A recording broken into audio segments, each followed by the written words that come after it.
What's up, family? Welcome back to another episode of Look at the Material podcast. I'm your host, BK, and today, we're going to be talking about Sexyy Red. Let's look at the material. So in October of last year, I made a podcast episode entitled To Be Young, Sexy, and Turned, which was an episode in defense of Sexyy Red. I don't know if you guys remember at the time. I don't know how you couldn't remember at the time. There were anybody from uncles, aunties, wannabe aunties coming out and being like, Sexy's degenerate. She makes black women look bad. Her music is turning the kids ratchet, all types of bullshit. And as a 25-year-old girl from the South that loves to have a good time, I enjoy Sexyy Red. I enjoy her music, her personality. I think she's hilarious. And as I was starting to see her rise to fame and have hit after hit, I was like, I have something to say. A lot of people's critique, whether they realize it or not, of Sexyy Red is cloaked and drenched in misogynoir, in sexism, in slut shaming, and the list goes on. I've heard people call her dirty. I've seen people compare her to Young Thug. And it's one thing to dislike her music, to not like the style of music or the style of rap that she does. But it's another thing to be disrespectful and sexist, racist, transphobic, all the things. I think Sexyy Red is a hit maker, whether it's her alone or her and her team. She has made hit after hit, and not just viral ones on TikTok, but songs that you hear in the club, songs that you actually put on and bump in your car. A big element of her music that I really like is that she is sexually liberal, that she talks about her sexual exploits and conquests, that she raps about her pussy and her booty. I think that in an industry where majority of the rap is coming from the men, it was a breath of fresh air to listen to a woman speaking about her own vagina. And to be clear, I'm pro sex worker, I'm pro sexually liberal woman in real life, in rap. If people call your raps rap, whatever, give me 14 of them. Spectacular. Give me 14 of them right now. Really? Mm-hmm. Do you know what's in here? I don't care. Don't tell me. There's not that much material in the mainstream where it is women telling their own stories when it comes to being sexually liberal or just wanting to. Pretty much the thesis of that episode was in defense of Sexyy Red and in defense of women in real life that are like Sexyy Red. The hood girls, the ratchet girls, the ones that want to show their areolas. It's like we love it when we see Rihanna do it, but when Sexyy does it, she's a degenerate hood rat. Make it make sense. But this episode is not that episode, right? Like, I still have love and empathy for Sexyy Red, as I know that she is a young, up-and-coming star. But I have some things to point out. I have a little bit of advice for her if she ever were to see this video. What's up, girl? I love you down. But I'm gonna have to tug on a wig a little bit, or your silk press, or whatever you're rocking this week. But before I get into that, I do want to say Sexyy Red is not an industry plant, in my opinion. I think that the personality or the persona that she puts on could be inflated just because that's just the nature of being a celebrity and being a musical artist. But I think that at the core of it, just like we fell in love with Cardi B and her antics and her personality, I think that Sexyy Red is in a similar lane. To be clear, I do think that her imagery is used as a tool against her, but I don't think that's entirely her fault. But we'll get into that in a minute. You can look to artists like Anicia and Lotto and Glorilla and Suki and JT and Carisha if you want to find where the hood rap girls section is. And even before them, there was a lane for the type of music that Sexyy Red makes. So I don't understand the pearl clutching when she comes on the scene or when girls like her come on the scene. Like, have you not heard Kaya, Trina, Lil Kim, Foxy Brown? And last thing before we move forward, and I'm gonna touch your hand when I say this, Sexyy Red is not turning your kids ratchet. Sexyy Red is not turning your kids out. Sexyy Red is not making your kids read below grade level. The American education system is, the American labor system is, because they keep you working all day and night and you can't even come home and tutor your kid or even understand what the curriculum they're on is, right? And these capitalist whores and pigs that grasp at money, that flaunt their wealth and exploitative practices, those people that you idolize in front of your kids, those people are doing more damage than Sexyy Red will, and I promise you that. Point being, there are so many other things that you can blame for the degeneracy of your kids than Sexyy Red. Let's move on. So I think the first time people started to really side-eye Sexyy Red was when that clip of her on the Theo podcast went viral. But once he started getting black people out of jail and giving people their free money, oh, baby, we love Trump. We need him back in office. Yeah, that a little bit of free money goes a long way. We need him back. Because, baby, them checks. Oh, yes, them stimulus checks, Trump, we miss you. That's like Whoa Vicky. She's always talking about Trump. You see her ever? I like Trump. No, I ain't never seen Whoa Vicky. She's funny. I love Trump, though. He funny to me. Like, I used to watch his not interviews, like, him talking to people. He used to be calling people fat. Yeah. He just bold. Wow. He funny. Like, we need people like him.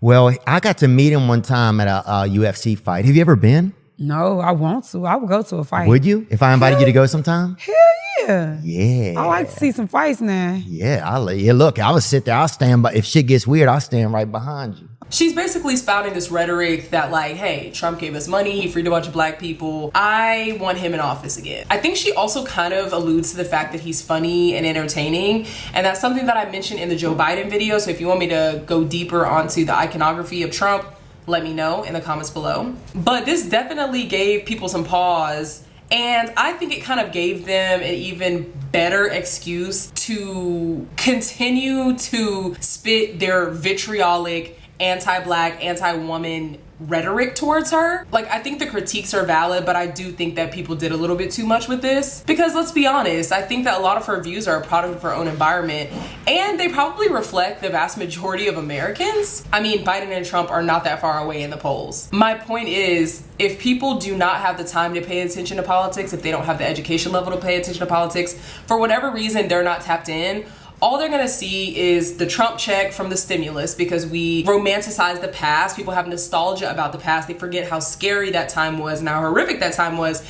And the fact that Trump didn't even want to give us the stimulus check. But before they went out to Americans, he made sure to sign his name on the dotted line to make it seem like he was the reason we got those checks. He also pulled some stellar political stunts with the likes of Kanye West, Ice Cube, Lil Wayne, and Kodak Black. And I think A$AP Rocky, I knew then, just like I know now, that was going to get the average voter's attention. That was going to give people who are tapped into the Shade Room, tapped into the Breakfast Club, tapped into Adam 22, that was perfect political cachet to spend, and it's being spent now that the election is coming up in a couple months. So obviously there were a couple days, maybe a week of discourse on this in regards to Sexyy Red. Like I said, I think people use this moment to dogpile her and kind of double down on some of the critiques that they had of her before this interview dropped. But we know that Sexyy is a bit unhinged. We know that Theo is definitely unhinged. Still don't like him, by the way. And so a lot of people moved quickly on from this clip. I feel like the moment that her and her team decided to go full send with the American symbolism, her wearing red, white, and blue, her naming her debut album, her naming her album In Sexy We Trust, and the infamous Make America Sexy Again MAGA hat dupe that she has been seen twerking in front of on stages across the country. That infamous red hat, I feel like that really solidified the symbolism. It was like, okay, In Sexy We Trust, okay, money, dead presidents, okay, you know, you're blood, so you wear red, oh, sexy red, okay. Then it was the MAGA hat. And that is just the ultimate symbol of hatred. It's the ultimate symbol of Trump and Trump support. And so this is when she really started losing a lot of people. And quite frankly, this shit is ugly. I said that shit was ugly when Beyonce did that shit for Cowboy Carter and when she wore the American flag do-rag and all that shit. I think that the red, white, and blue American flag design is tacky. It's ugly. The color combo is just uninspiring, and it just screams it screams chattel slavery. Like, so I'm just not a big fan of that shit anyway, but this was definitely perking a lot more ears than the Theo interview was. And again, I just want to say her takes are likely a product of her environment, and they're similar to her male rap counterparts. I listed a bunch of male rappers outwardly supported Trump that have outwardly made anti-black remarks, colorist remarks, sexist remarks, or just straight up conservative remarks. I mean, I just saw a video of Kodak Black on Instagram Live going at Plies for talking shit about Trump, for critiquing Trump. Oh, Plies had to probably been there saying some more crazy ass then, dog. I ain't gonna lie. You know what's crazy? Up my Plies. But like, we ain't going for no Trump slander, bro. You need to go ahead and tighten that down, bro. You have to get off that Plies. Like, Trump ain't doing nothing to you, man. You feel me? You rich, bro. You rich. Just all that, love. Like, What are we talking about here? And I'm not gonna let y'all forget that Carisha, Miss Miami, Young Miami, Go Poppy, she said that she would discipline her child physically if she found out that they were gay. So our community, the hip hop community, whatever, we're no stranger to letting anti-black comments or even conservative comments slide by without so much as a comment or pushback. And I'm not saying any of these behaviors or any of this rhetoric is valid. I don't support any of this, but I'm just saying there's a lot of pearl clutching when it comes to Sexyy Red and acting like she is the first and only and ever person to espouse, you know, conservative viewpoints or to even espouse anti-black viewpoints. Baby, that's just not the case.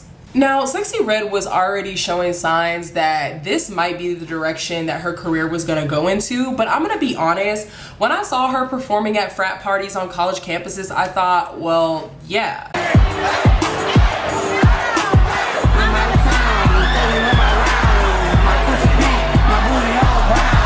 First of all, there are plenty of examples in hip hop of this juxtaposition of the super hood rapper compared to the white frat boy or the white suburban boy. It's been used in music video concepts, in social media posts and things like that. So that didn't really pique my interest too much. I also went to a PWI. I went to LSU. The only reason that Chief Keef and Waka Flocka and T-Pain and all of these, and Youngboy and Boosie and all these rappers were like booked at our concerts and stuff is because white kids from the suburbs love to consume that music, love to consume that type of sound. So I just thought, yeah, get your money. You're an up and coming artist. Definitely do the college circuit. They have a big bag to spend and definitely let them spend it on you. But I didn't realize it was going to overtake her brand in such a way and that she was really gonna lean into this white conservative youth demographic. Like, it started with doing funny and silly concerts and performances at these frat parties and doing beer pong at the frat houses. And then we moved to you twerking at a country concert. You're twerking at a country concert and you're not even collaborating with the country artist whose concert it is. So they really just brought you out to throw some ass in front of a largely majority white, possibly Republican crowd. What the fuck? Then we see Sexyy Red's WWE cameo. Girl, she came out in that red, white, and blue suit and that fire truck red hair, twerking in these rings. And let me tell you something. I know that there are black WWE fans, right? My brother was a black WWE fan growing up, or whatever the case may be.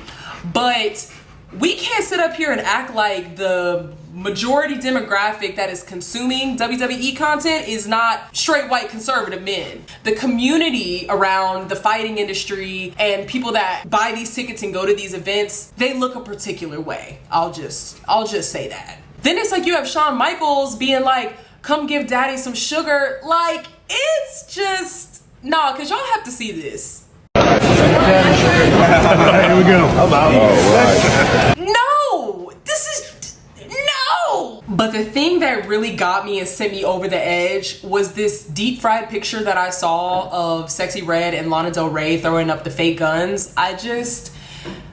Lana, you are a Republican. You are a Zionist. You are a conservative. I say this as someone who literally has you on vinyl, okay? And had to go through my stages of grief when I grew up out of my Tumblr era and all that stuff and realize what you really about. So for you to be standing next to someone like Sexyy Red when you probably wouldn't be standing next to someone like Sexyy Red in real life, I have a problem. It looks really exploitative and it looks very caricature-y, and it's like, oh, LOL, look, I'm hanging out with my hood friend, like, pew pew, I can't. I can't. All in all, it just seems like Sexyy Red is embracing this Republican pivot, this Maga Barbie pivot. She's really gonna lean into the frat boys. She's really gonna lean into these people who are obviously using her as a commodity, that are obviously consuming her because she's a trend and have no real interest in her as a person or even her musical career really seriously. I still think that her place in hip hop is important just for who she represents in real life and where she represents, like where she's coming from. Much like I support all the girls, but it is hard for that support to be as public as it once was when the symbolism surrounding you is not only a red wig, but a red MAGA hat. Girl, go on somewhere. So what's next for Sexyy? Definitely new creative direction.